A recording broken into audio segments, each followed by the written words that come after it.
Australia's Generation X had its own vague attempted analogue to the UK's chemical generation flare.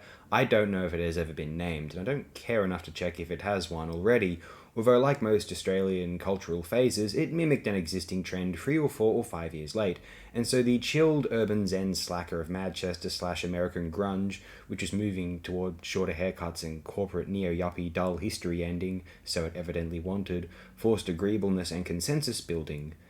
No room for idiosyncrasy and carefree drug taking or contemporary city sprawling adventures, for now in the 21st century, those distant 2000s, remember, it is about attaining a final, ultimate, satisfactory worldwide peace. Leave your bohemian hedonistic ideals in the 90s. But Australia, well, living in Australia is like living in a big holiday resort anyway, and even the people with jobs just look forward to getting drunk anyway, so it's a big slacker haven no matter what you want to do in it. Australia carried an iteration of that 90s aesthetic well into the later 2000s. We arguably didn't receive the 90s proper until 93 or 94, according to older people I have spoken with. Our 2000s was still a let 'em rip, let it roar, do what thou wilt sort of time. The fact that this graffiti artist, the titular Jisoe, became a cult icon via this emblematic documentary from director Eddie Martin, or at least a figure expanded outside of Melbourne, he had his admirers in Sydney from what I can understand also, was highly indicative of the Australian pathologies of the 2000s for those of us under the age of 40 then, anyway. I was still very young, although this culture of adventurous youth and young adulthood swashbuckler rogue dynamism was the great appeal of growing up into an adolescent, or then early or mid 20s man, and it is an aesthetic which would dissipate after 2009 due to the encroachment of cultural imperialism via social media, particularly Facebook, Instagram, and Tumblr, which opted for a new internet based social catalogue consensus which smoothed over all of the distinctive personality and charisma which had been cultivated by the unique aesthetics of geographical cultures. So then, the desire to be oneself was disintegrated into the desire to be popular on social media, and something very vital about Australia's character died forever. Now Australians want to move overseas to America or the UK, mainly America though. Europe is liked in general, I would suppose too, because how famous or popular can one be in Australia? Meanwhile, everyone else wants to move to Australia, because it is always sunny to the point of actual annoyance. The work culture is comparatively lax, it is one large retirement continent, there is an enclave of any cultures here. Many cultures here: English speaking, East Asian, Indian, Arabic, Continental European, African. No one need feel isolated down here. Even the British, Scottish, and Irish are all jumping ship here after ruining their own countries, like it was one of their colonies, Ireland excepted, I suppose, and now seek to exploit and condescend this country and the people trying to make a living in it, whilst insisting on still supporting their country of birth in sporting events. If your own country is so great, go back. Afghanis, Iranian, Saudi Arabian, Zimbabwean, Nigerian, South African, Syrian. I have met many people from other countries who are happy to be here and embrace Australia. It is now the Brits themselves I do not welcome, honestly.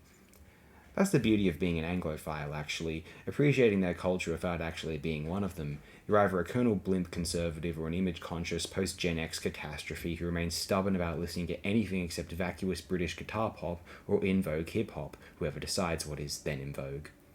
The Jisoe generation is what I, being born in 1996, aspired toward, look forward to about being an adolescent or young adult, but what was stolen from me by social media in 2009, especially disintegrated in 2011. What I miss about the Jisoe generation was its desire to think for itself. That sounds like a repulsive cliche, I know. Although think about how stigmatized this notion is for anyone who wants to boast about their university education at this point in time, honestly. People think that if one thinks for themselves, they end up with QAnon or whatever the fuck, and social media is to blame for that garbage making its way over here too. There is a lot to be said for male groupthink, for doing what you think will prevent the other guys from ever referring to you as a bundle of sticks, let's say, especially in Australia, frankly, and the Jisoe generation is one of the few times when one could feel okay about a unique identity that isn't necessarily sanctioned by an existing media ideal, which everyone is terrified of not aiming for, you know. Although maybe the catch here is the Jisoe generation was endorsed by at least a portion of the media, as evidenced by this film's wide success and endorsement, if nothing else. Maybe even the ABC during the 90s and 2000s to a minute extent also, in general. What I miss about the Jisoe generation was its confidence, conviction, fearlessness, fun. One of the greatest Australian films of all time, and though I barely lived to experience its zeitgeist, I always desire to be a throwback Australianly, culturally, to the Jisoe generation. I'll always feel a certain degree of melancholy, at least until I find something better to do, frankly, that I missed out marginally on the Jisoe generation. If any documentary needs to be on the short list of great Australian films, other than the obvious citations of Morning of the Earth or Crystal Voyager, or the less obvious Cinerama's South Seas Adventure, which barely counts anyway, it is 2005's Jisoe by Eddie Martin. I don't think I'll give in to be a square. I think I'll carry on with the adventure, for now anyway. They'll point to the eventual outcome of those that age, either defeated, miserable, or gee shucks, well, proto or new boomer parents, or as dependent on methamphetamines or other scarier drugs. But at one time it was more innocent, and there was no reason it had to destroy the lives of the participants, although I think the changing of the world, the gradual disdain for that infused mentality, which was once enabled by a general cultural feeling of optimism, is now only sustained by its memory and the notion, the belief, the faith that there was something profound and powerful about the adherence, the ideal of that prospective generation, or of its designated icons, which, in its enduring appeal, suggests a poignant resilience to the antagonisms of the world around, and a particular Zen-like adaptability and acceptance of one's surroundings. The world isn't on one side anymore. That Australian Arcadia doesn't exist anymore. The ubiquity of social media killed it savagely, although we can act as it was, how we, younger than they were, wanted them to carry on, in spite of the zeitgeist eventually turning against it, bitterly. To carry on the Jisoe generation, if one at all desires to, just be your sincere self. Don't fear the opinions of others, unless it's about the cleanliness of your water pipe, perhaps.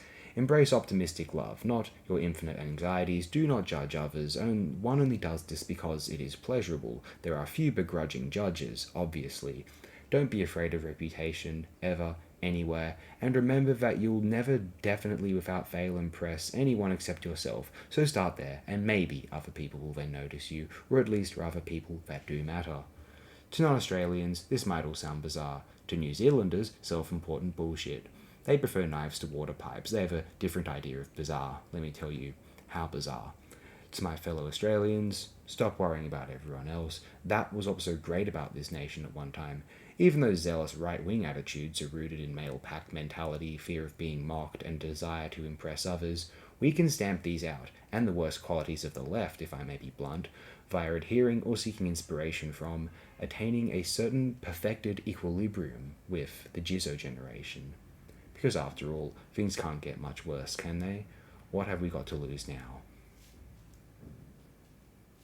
Fuck, mate, I reckon it would have been easier to run 100 meters flat stick than to pull that bug. Anyone else want a bug? I'll change the water, of course.